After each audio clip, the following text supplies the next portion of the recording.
Hello বন্ধুরা, welcome back to our channel OV gadget tech. বন্ধুরা, আজকের আমার কাছে একটি সোনির 5-in-1 ডিভিডি প্লেয়ার এসেছে রিপেয়ারিং করার জন্য।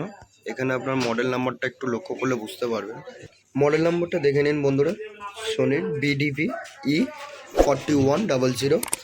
বেসিক্যালি এর প্রবলেম হচ্ছে বন্ধুরা, এখানে যে পুশ পাওয়ার প্রোটেক্ট একটা মুড আসছে, দেখতেই পাচ্ছেন এখানে পাওয়ার প্রোটেক্ট পুশ, এটা পুশ পাওয়ার প্রোটেক্ট মোড আসছে। এটা কিভাবে রিপেয়ার করব সেটা সম্পূর্ণ আপনাদেরকে দেখাবো।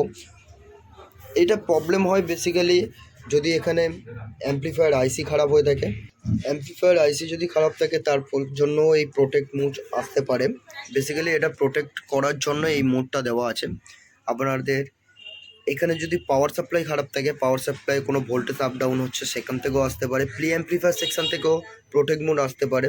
তো আজকের এই ভিডিওতে আমরা সম্পূর্ণ দেখব যে কোথা থেকে এটা আমরা রিকভারি করতে পারি, যা পুরোপুরি রিপেয়ারিং করা যেতে পারে। এখানে দেখুন এখনও প্রোটেক্ট মোডটা আসছে, পাওয়ার প্রোটেক্ট পুশ মোডটা আসছে। প্রথমত আমরা কি করব, লাইনটাকে বন্ধ করে দিয়ে আমাদের যেই পাওয়ার সাপ্লাই অ্যাম্পলিফায়ার সেকশনটা আছে, অ্যাম্পলিফায়ারের সেকশন থেকে বেশিরভাগ এই প্রবলেমটা আসে। দেখতে পাচ্ছেন এখানে এটা অনেকটা নোংরা জমে আছে, এর মধ্যে ডাস্ট ধুলো হতে পারে, যে কোনো রকম ওয়েদার চেঞ্জের জন্য কোনো সালফার ফালফার জমে গেছে তার কারণেও হতে পারে। প্রথমে আমরা এই যে অ্যাম্পলিফায়ার সেকশনটা আছে, অ্যাম্পলিফায়ার সেকশনটাকে আমরা খুলে ক্লিন করব। ক্লিন করার পর দেখব যে কোনো রকমভাবে রেজাল্ট আসছে কিনা। যদি না আসে, পরের স্টেপ আমরা কী করবো সেটাও আপনাদেরকে এই ভিডিওর মধ্যে আমরা দেখাবো। মেন প্লাগ বন্ধ করে দেওয়ার পরে এখানে যেই পাওয়ার পয়েন্টটা আছে, পাওয়ার পয়েন্টটা আমরা খুলে দেবো। পাওয়ার পয়েন্টটা খুলে দেবো আমরা। পাওয়ার পয়েন্ট খুলে দেওয়ার পরে এখানে দেখুন কটা স্ক্রু দেওয়া আছে, এই স্ক্রু কটা আমরা খুলে নেব। তো বন্ধুরা, আমার চ্যানেলে যে সকল বন্ধুরা প্রথমবার এসেছেন, চ্যানেলটিকে সাবস্ক্রাইব করে দেবেন এবং বেল আইকনটি অন করে দেবেন আমার পরবর্তী ভিডিও সবচেয়ে আগে পাওয়ার জন্য। তো বন্ধুরা, আমি বোর্ডটাকে বের করে নিয়েছি। বের করে নেওয়ার পর এখানে দেখতে পাচ্ছেন চারিদিকে ধুলোবালি জমে আছে। আমি এটাকে এবার ভালো করে ক্লিন করব। ক্লিন করার পর আপনাদেরকে দেখাচ্ছি যে আমাদের এই প্রবলেমটা সলভ হয়েছে কিনা।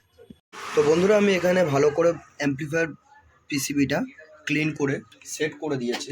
আমি এবার মেন প্লাগটা ফের লাগাচ্ছি, লাগিয়ে দেখছি যে আমাদের প্রবলেমটা সলিউশন হয়েছে কিনা। যদি প্রবলেম সলিউশন হয়ে যায় তাহলে খুবই ভালো, না হলে আমরা নেক্সট স্টেপ কী করবো সেটা আপনাদেরকে দেখাবো এই ভিডিওর মধ্যে।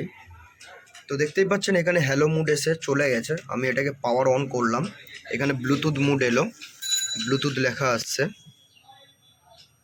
ব্লুটুথ লেখা আসছে। বেসিক্যালি এগুলো ওয়েদার চেঞ্জের জন্য সালফার ড্যামেজ পড়ে যায়। তবুও দেখছি আমি এখানে যদি প্রবলেমটা সলভ হয়ে যায় তো খুবই ভালো, নাহলে অন্য কোনো যদি প্রবলেম থাকে সেটা আপনাদেরকে দেখাবো এখানে। তো এখানে ব্লুটুথ মুড এখনও রয়ে আছে, দেখা যাক।